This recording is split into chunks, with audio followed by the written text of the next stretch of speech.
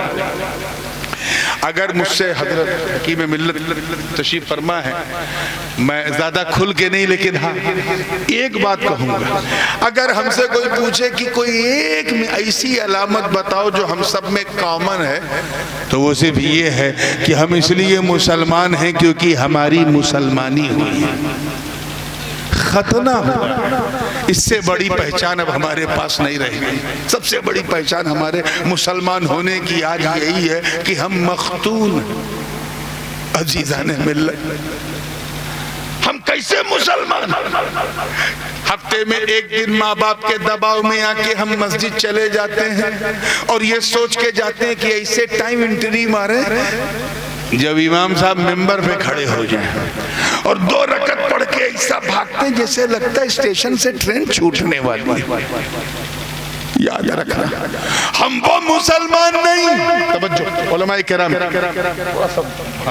ہم وہ مسلمان نہیں جنہوں نے بدر و احد خیبر و خندق میں پرچم اسلام کو لہرا دیا۔ ہم وہ مسلمان نہیں جنہوں نے انطاکیہ کے گرجا گھروں میں گھس کے اذان دے دی۔ ہم وہ مسلمان نہیں جنہوں نے روما کے غرور کو مٹی میں ملا دیا۔ ہم وہ مسلمان نہیں ہیں جن کے تصور سے قیصر و کسریٰ کے ایوان میں زلزلے آ جائیں۔ ہم وہ مسلمان نہیں ہیں جو نبی کے وضو کے قطروں کو بھی زمین پہ گرنے نہ دے۔ ہم وہ مسلمان نہیں ہیں جنہوں نے، توجہ چاہوں گا اس نکتے پہ، جنہوں نے میدان بدر و حنین میں اپنے کافر رشتہ داروں کے خلاف تلوار اٹھا کر یہ پیغام دے دیا کہ اے لوگوں، رشتہ داری اور ہے، مصطفیٰ کی وفاداری اور۔ نعرہ تکبیر، نعرہ رسالت، نعرہ رسالت، شہزادہ حضور غازی ملت علامہ نوری میاں صاحب قبلہ، علامہ نورانی میاں صاحب قبلہ، نعرہ تکبیر، نعرہ رسالت۔ توجہ ہے آپ لوگوں کی؟ ہم وہ مسلمان نہیں، وہ مسلمان نہیں جو نبی کا ایک اشارہ پا کے مکے سے مدینہ ہجرت کر، بول دو ہم وہ مسلمان بالکل نہیں ہیں جنہوں نے، دیکھیں کتنے لوگ اتہاس جانتے ہیں، دریائے نیل کی، توجہ چاہوں گا بمبئی والوں، دریائے نیل کی روانی کو صرف ایک خط، ایک پتر لکھا تو روانی کا مزاج بدل گیا۔ ہم وہ مسلمان نہیں ہیں ارے جن کا چہرہ دیکھ کر قدس کا پادری قدموں میں چابی رکھ دے۔ ہم وہ مسلمان نہیں ہیں جن کا نام سن کر رستم اور سہراب کا کلیجہ تھر تھر آ جائے۔ ہم وہ مسلمان نہیں ہیں جنہیں دیکھو تو خدا یاد آ جائے۔ ہم وہ مسلمان نہیں جنہوں نے لب مصطفیٰ سے، حضور کی زبان سے الرحیل سنا، نکل گھر سے، نکل گھر سے، تو اپنی نئی نویلی دلہن کو سہاگ کی رات بستر عروس پر چھوڑ کر، گھوڑے کی ننگی پیٹھ پر بیٹھ کر میدان کارزار میں کود کے اپنے پراڑوں کی آہوتی دے دے۔ ہم وہ مسلمان نہیں ہیں جنہوں نے فتح قادسیہ کے لیے سعد ابن ابی وقاص کی کمان میں شامل ہو کے جب عراق کا رخ کیا اور سامنے دریائے دجلہ کی اوفان مارتی لہروں نے روکا تو انہوں نے نہ آؤ دیکھا نہ تاؤ دیکھا، بلکہ فرط استشہاد میں اسی بہتی دریا میں اپنے گھوڑوں کو دوڑا دیا۔ اور اس منظر کو دیکھ کر شاعر مشرق کو بھی کہنا پڑا کہ دشت تو دشت ہے، دریا بھی نہ چھوڑے ہم نے، بحر ظلمات میں دوڑا دیے گھوڑے۔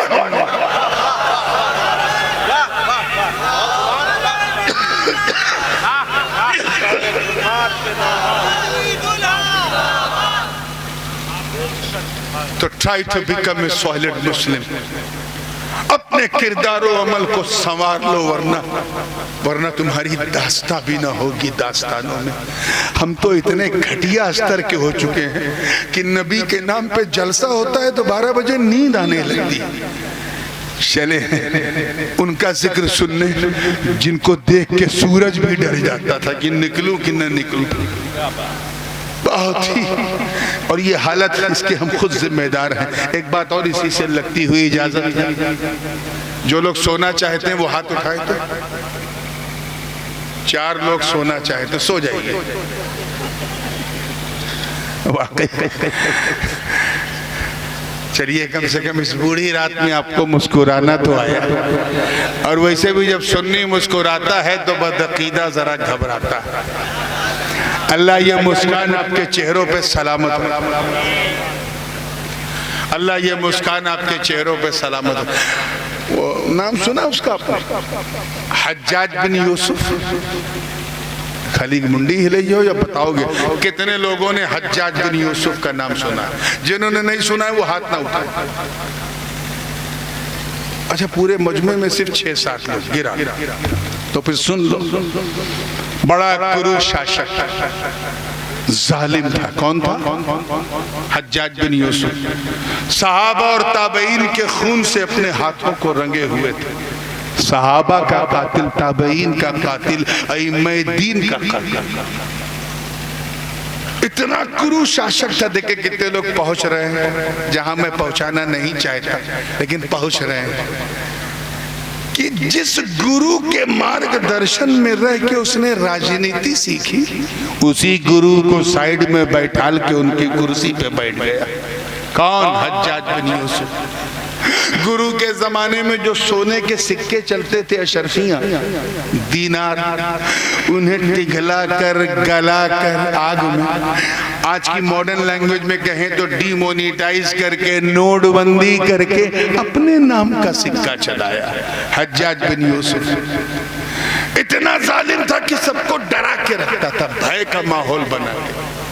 اسے معلوم تھا کہ سب سے بڑا میڈیا جو ہے وہ جمعہ، اسی لیے اس نے بصرہ اور مضافات کی ساری مسجدوں پر کنٹرول کر لیا اور ہر مسجد کے امام کو ڈرا دیا کہ میرا خطبہ نہیں پڑھا تو اندر کر دیا جائے گا.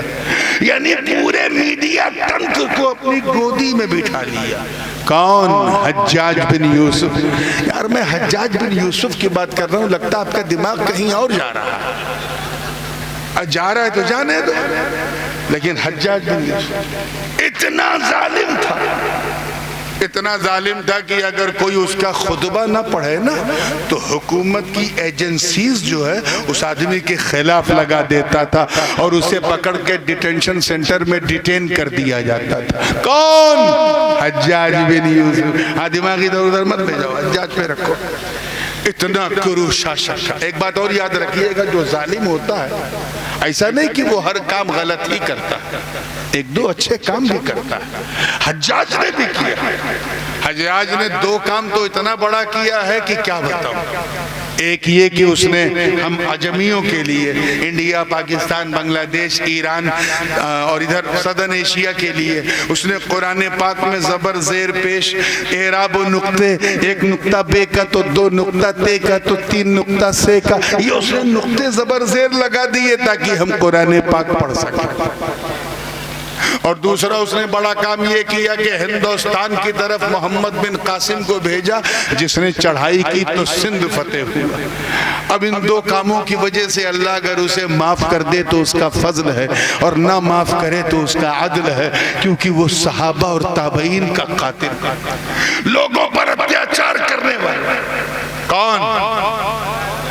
دماغی ادھر ادھر مت لے جائیے گا. حجاج بن یوسف. ایک مرید خواجہ حسن بصری کے پاس آیا. حضرت عرض کیا حضور یہ اللہ تعالیٰ حجاج بن یوسف کو ہٹا کر نہیں دیتا، یہ اتنا ظالم بربر لوگوں کے خون پینے والا اللہ اسے کرسی سے ہٹا کیوں نہیں دیتا. اتنا سننا تھا خواجہ حسن بصری کے چہرے، جلال اور جمال کا ایک مشترکہ رنگ آیا اور فرماتے ہیں وہ تاریخ ساز الفاظ کا سن ما جاء الحجاج الا بذنوبنا. حجاج بن یوسف صرف ہمارے گناہوں کی وجہ سے آیا. کس لیے آیا؟ نروس نہ ہو.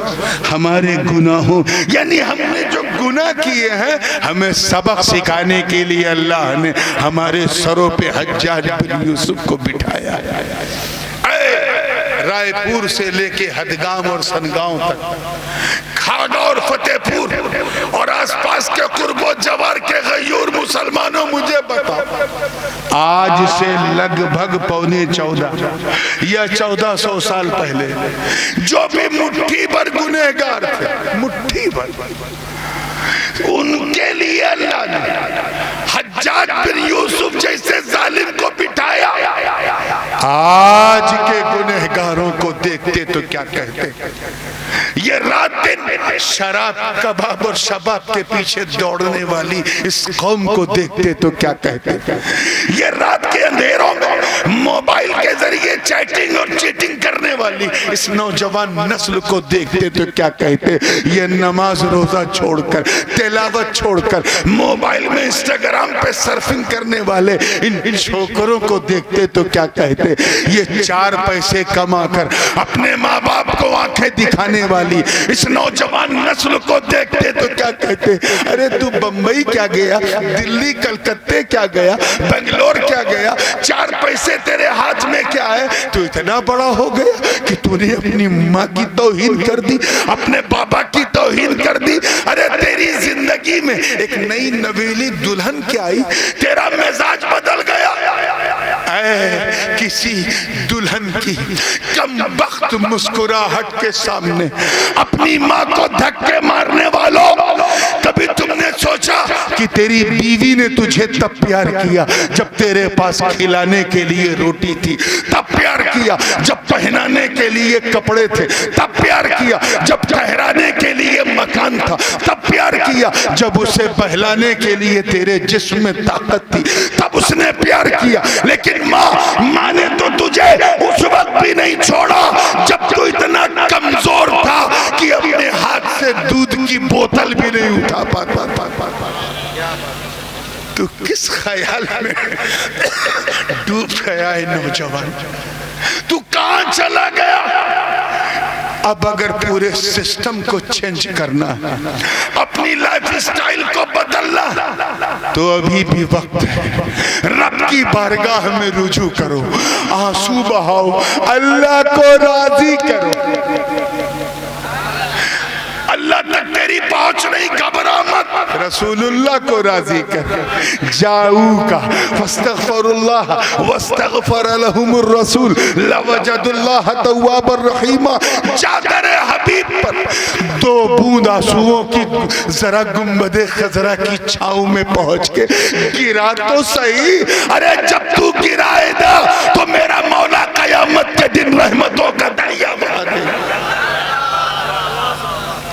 اور مصطفیٰ تک بھی تیری پہنچ نہیں ہے تو گھبرا مت، حضور نے اس کا بھی پتہ بتا دیا۔ سرکار نے فرمایا احب اللہ لما یغضوکم من نعمی، اللہ سے محبت کرو۔ کیا فرمایا حضور نے؟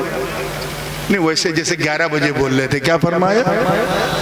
اللہ سے محبت کرو ان کی ان نعمتوں کی وجہ سے جو اس نے تمہیں عطا کی۔ آگے فرمایا وَأَحِبُّونِي لِحُبِّ اللَّهِ، اور مجھ سے محبت کرو اللہ کی محبت کی وجہ سے۔ اور آگے فرمایا وَأَحِبُّوا أَهْلَ بَيْتِي لِحُبِّي، اور میرے بچوں سے محبت کرو میری محبت کی وجہ سے۔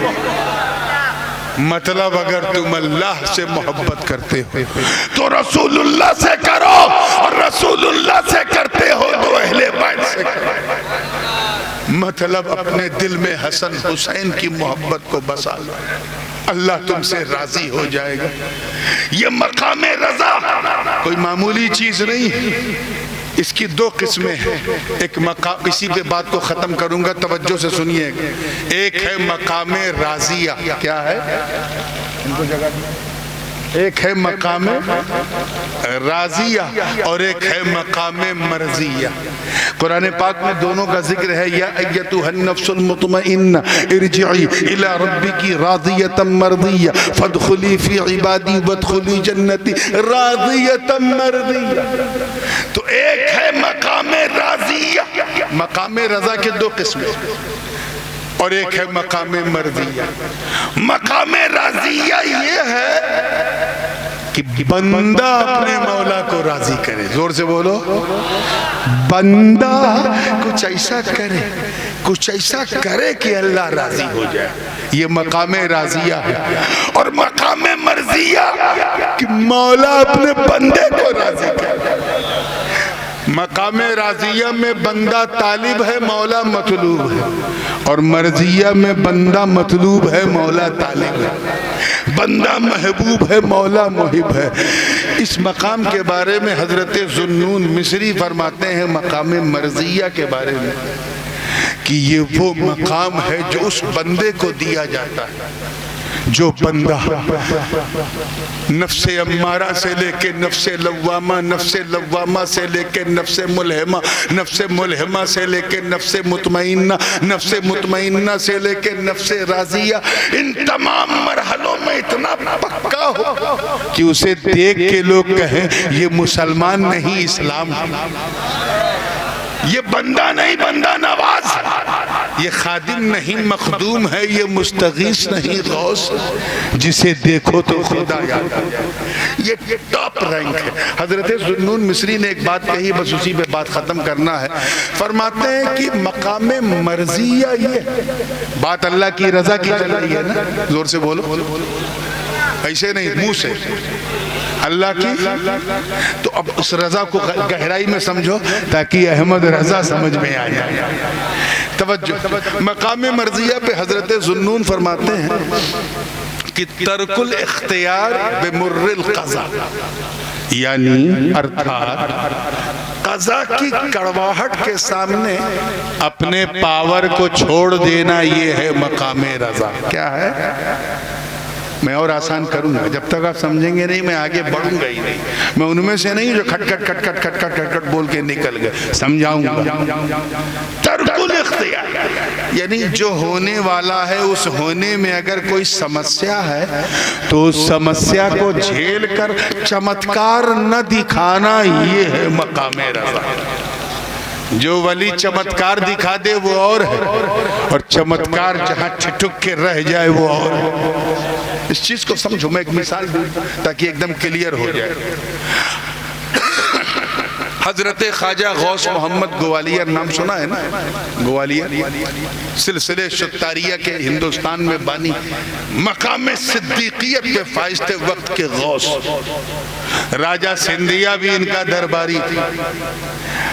اللہ کی طرف سے حکم ہوا کہ یہ غوث محمد اب یہ گوالیار چھوڑ کے دین کی راہ میں نکلو، تو حضرت خواجہ غوث محمد گوالیار اپنے پریوار سہت نکل پڑے۔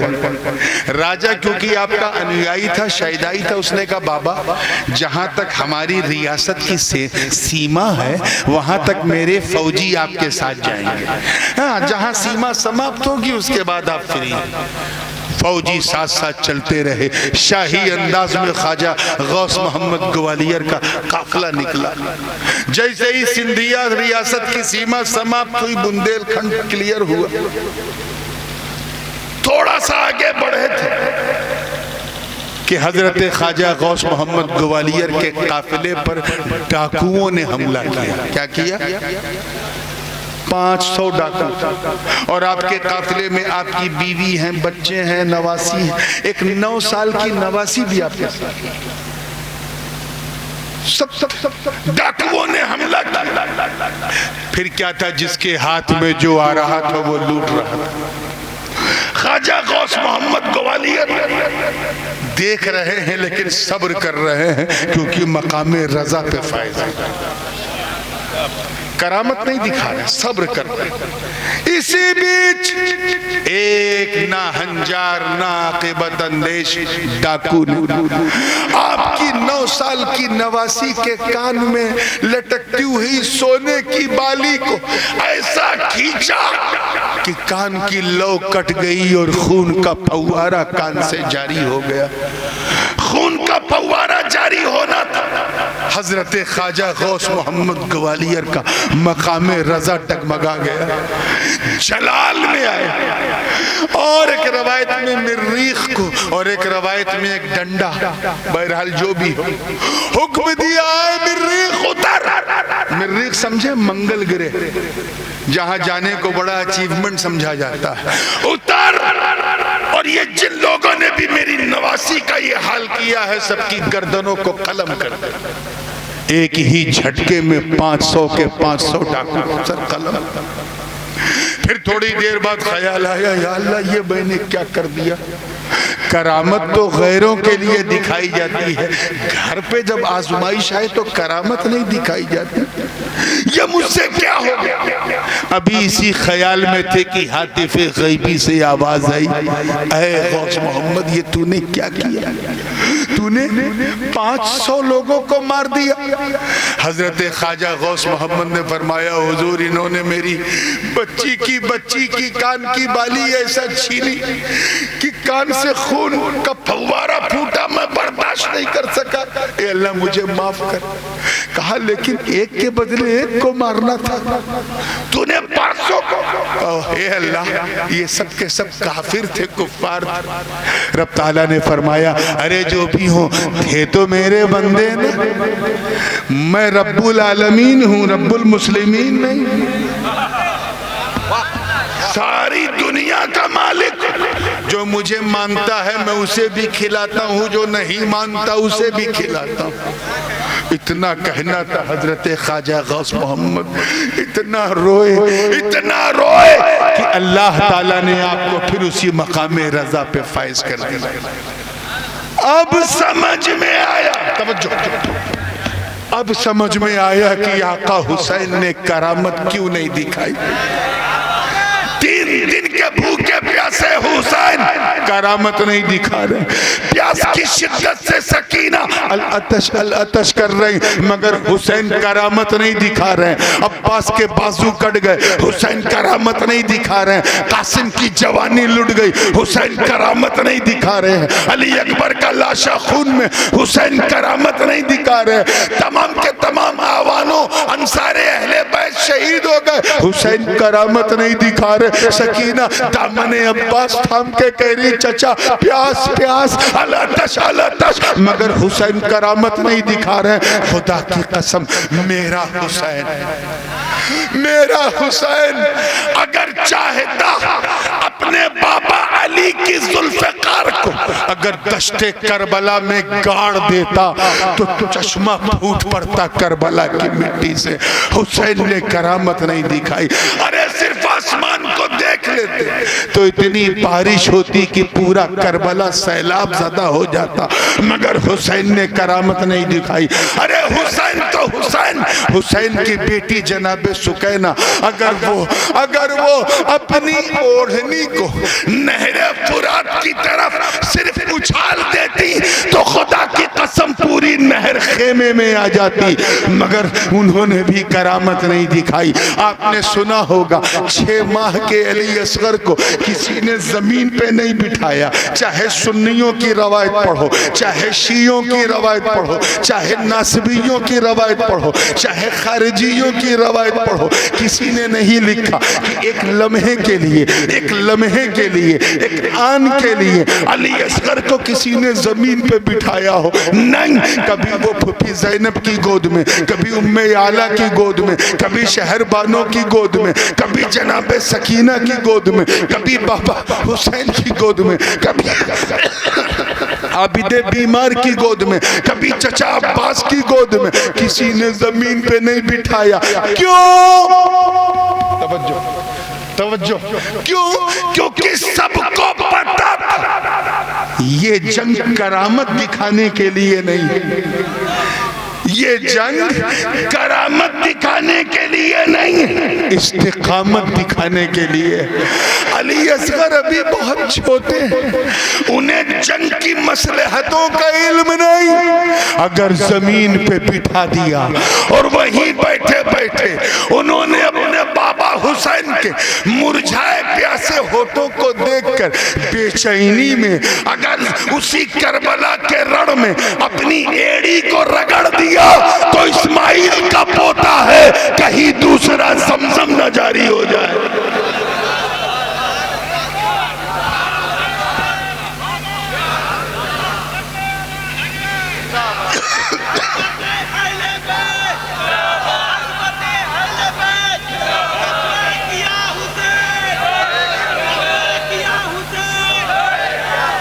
حسین نے کرامات بولو, اور امام حسین کے بیٹے کے بیٹے کے بیٹے کے بیٹے کے بیٹے کے بیٹے کے بیٹے ہیں غریب نواز. ایک سیکنڈ صبر نہیں کیا. جیسے ہی انا ساگر پہ پیرا لگا انہوں نے اپنے خادم سے کہا جا ساگر سے کہہ دے تجھے حسن سنجری نے بلایا. پورا ساگر میرے خواجہ کے گاگر میں آ گیا. ہمیں معاملہ کیا ہے؟ آقا حسین کرامت نہ دکھائیں, ان کا پوتا کربلا میں کرامت دکھائیں. معاملہ کیا ہے؟ نہیں سی خیال, معاف کیجئے گا کھانسی بہت آ رہی ہے, میں اسی خیال میں الجھا تھا کہ رہنمائی آواز آئی, کہا سن دونوں کی ڈیوٹی الگ ہے, کیچ کرو کیچ کرو, اور اس ڈیوٹی میں چھپی ہوئی بیوٹی بھی الگ ہے. غریب نواز بھارت میں اسلام پھیلانے کے لیے آئے تھے اور حسین کربلا میں اسلام بچانے کے لیے آئے تھے. پھیلانے کے لیے کرامت ضروری ہے جو خواجہ نے دکھا دی, اور بچانے کے لیے استقامت ضروری ہے جو جنت کے راجہ نے دکھا دی.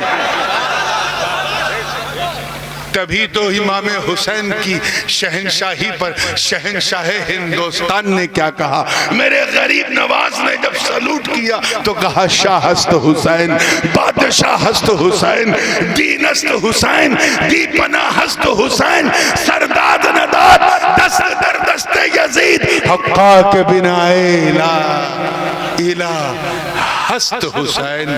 تو میاں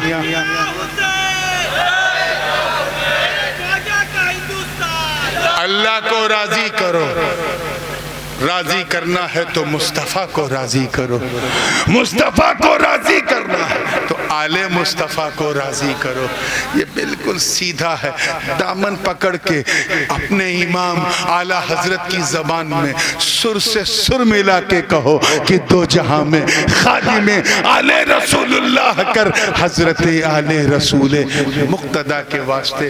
اب کیونکہ طبیعت میری اجازت بالکل نہیں دے رہی ہے, میں اپنی واڑی کو یہیں ویرام دے رہا ہوں. جتنی باتیں کہی ہیں اسے سنجیدگی سے غور کیجئے, گھر پہنچ کے منتھن کیجئے, اپنے کردار اور عمل کو ایسا بنا لو کہ لوگ سمجھ جائیں کہ جب بندہ ایسا ہے تو مولا کیسا ہوگا.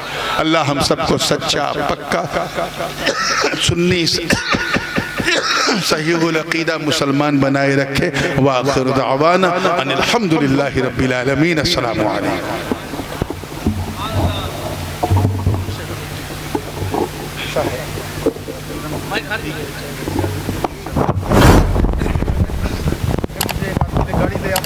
مجھے کوئی چھوئے گا, مجھے